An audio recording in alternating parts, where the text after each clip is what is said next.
If you're interested in buying property to let it out, you may find this video interesting. This is an interview I did with someone who was actually a client. We had a power hour together, and at the end of the power hour, he said, I really don't agree with what you say about the property market, Ramin. So we got talking about it, and he agreed to do an interview.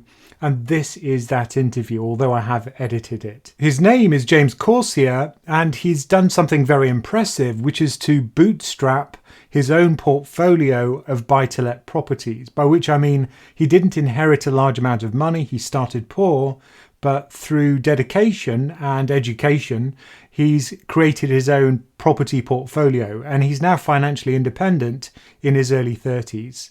So now let's listen to what he has to say about the property market. And if you want the full unedited version of this interview, you can get that by signing up for our Patreon membership. There'll be a link beside me that shows you how to do that, and there'll be a link in the description too.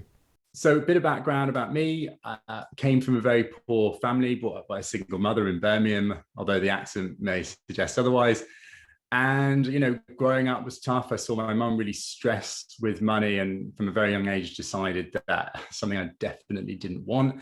So, naturally become very passionate about it. It's why I follow your channel, Ramin, and many others. I'm a macroeconomic investor at heart, but have done particularly well in property because I'm very bullish on it. And I think I know a lot about it, and I've used that edge to do well in it, to the point where, I'm privileged to be financially independent at 34 and have bought many properties in the past. I bought about 11 in the back end of last year, continued to buy properties. And for that reason, I'm very bullish on property over the next few years. I believe we're at the start of the multi-year property boom. I think it's incredible what you've achieved so young. So congratulations on that. And I think one of the points where we differ, though, is to do with the upside for the UK property market. Because if you look at things like price to income ratios for the UK, generally the prices of houses are many multiples of the average income of people for many of the regions in the UK, certainly not all. But if you look at that historically, when price to income ratios have been very high, usually the returns over the next decade or so have been weak. So why is it that you think at the moment UK property is about to see a big boom?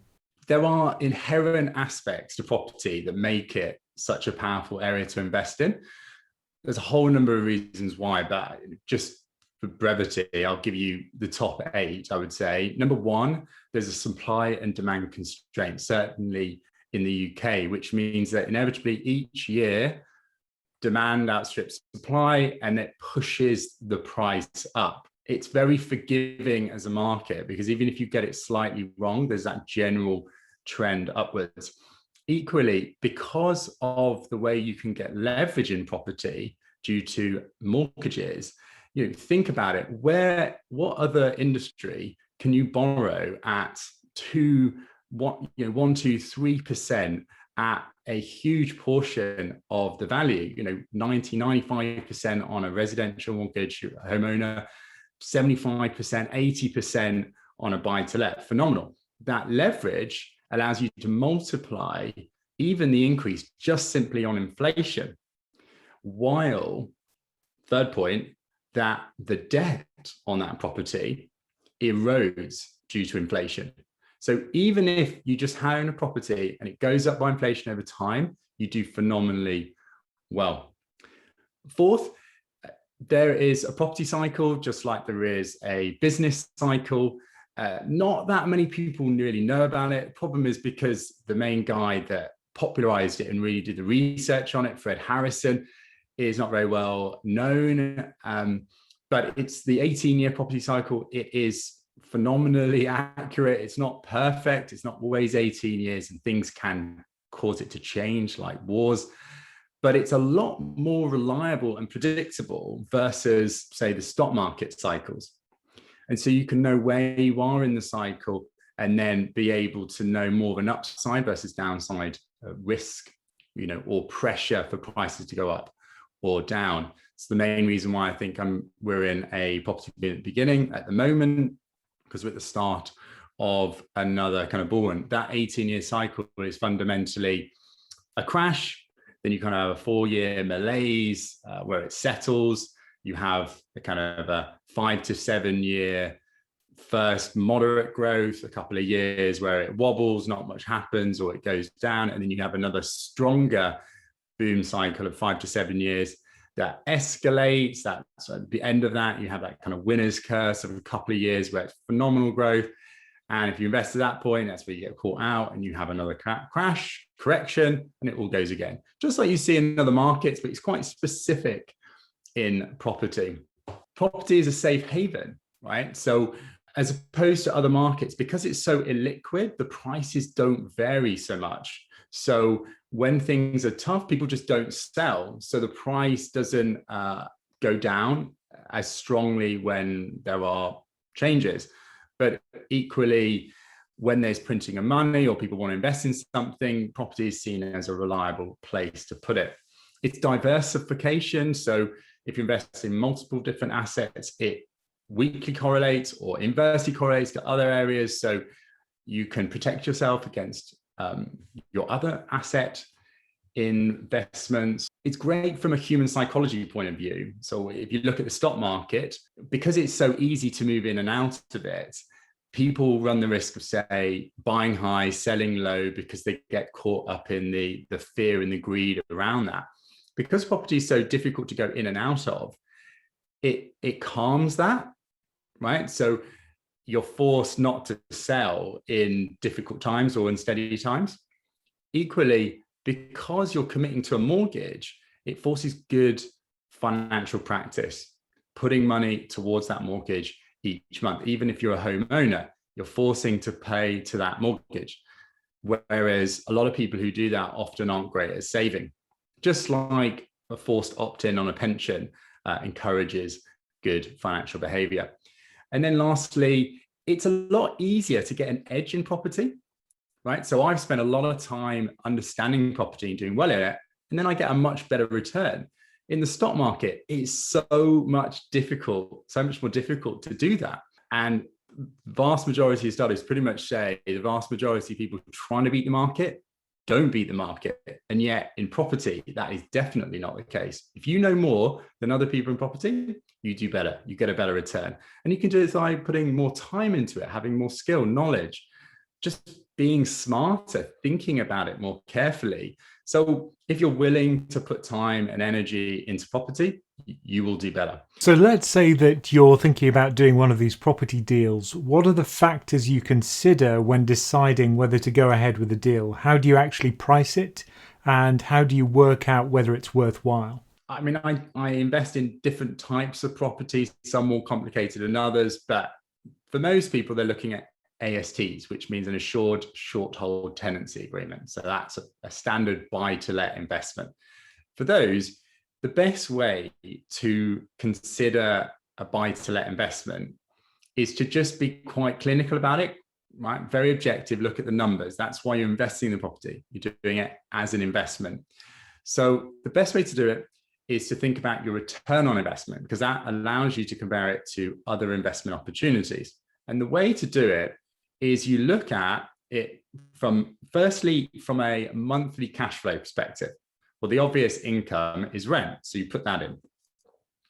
And then you think about your monthly costs. Now there's the obvious ones like your letting agent fee. There might be a small maintenance fee that you would assume a build-up of money there. It varies property. I use a nominal £50 a month, but the important thing is that you're consistent there with every property you look at. Otherwise, it's then difficult to compare. Obviously, you have your mortgage cost, and that will depend on the rates and so on that you're able to secure. And so you put all that in, and then you work out that ROI, like the net cash flow, sorry. On the bottom of that fraction or that equation is the amount of money that you're invested to get that return each year. Okay, so the monthly amount multiplied by 12 over the amount you've put in. So to do that, you've got to work out all of the things that it's going to cost you to buy that property. So obviously there's the deposit. So if you're getting a 75% mortgage on a £100,000 house, £25,000 deposit, but then there'll be other costs. So you'll have your broker fee, you'll have your legal fees, which are usually about £2,000 roughly. broker fee of about £500. You've got stamp duty. You've got the kind of transaction fees around like disbursements and so on. You might have refurbishment costs to get it in to a place that is lettable. You add all of that up, and that will then give you your return on investment, right? Net cash flow divided by amount of money locked in. So that's your ROI. And for each person, it's going to be different. Where in the world of property, people often talk about gross yield or net yield. That's not a good thing to look at, because the reality is those gross or net yields will create a different return on investment depending on the person, their situation, depending on what interest rates, for example, you can get on a mortgage. So I'll look at that, and then that will tell me my ROI each year.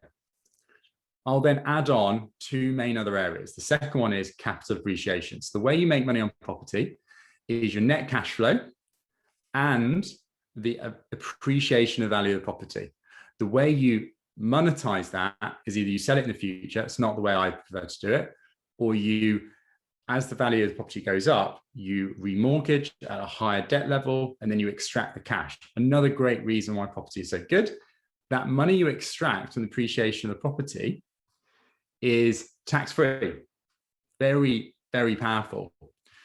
And in fact, reality is the people that do well in property, most of their money actually comes from capital appreciation rather than net cash flow. So the third thing to really think about when I'm looking at a property, ROI, capital appreciation, and then the risks involved in it. So each property is different. You've got simple properties, a buy-to-let in a really established, good quality city in an area that's always going to do well, low risk. You got other properties where it's not a great area, tenant demand is poor, vacancies are higher, or there's an existing tenant in there that's difficult, or might be difficult to remove, or there might be cladding issues, whatever, right? There's all of these different risks or problems around a property. And when I look at those, I'm putting a value on those problems or those risks, and I factor that in against the ROI and the capital appreciation. So I buy a lot of below market value deals. Now, you never get something for free. When something's below market value, it's usually because there's a problem and you're happy to take on that problem. So if someone's looking to sell quickly and it's dilapidated as a property, it's easy for me to come in, refurbish it and get it back up to standard. But if that problem is too messy or difficult and the estimate on the uplift on that value is less clear or smaller, it's not worth me taking on that risk. So James, thank you so much for that. That was really interesting. And I believe you've got your own channel. So do you want to just mention that if people want to find out more? Yeah, sure. So the channel is called The Money Paradox. It's all about helping you become financially free so you can focus on what you really want to do in life. The paradox is essentially why it is so simple to become financially free and yet so few do. It's understanding those reasons. But in particular, property, I've got videos, and in particular, a specific video talking about all of the reasons why we're at the start of the property boom and why it's a good time now to invest in property, but also why property generally is a good place to invest. Brilliant. Thank you so much, James. And hopefully we'll talk about this again in future. Brilliant. Thank you, Ramin.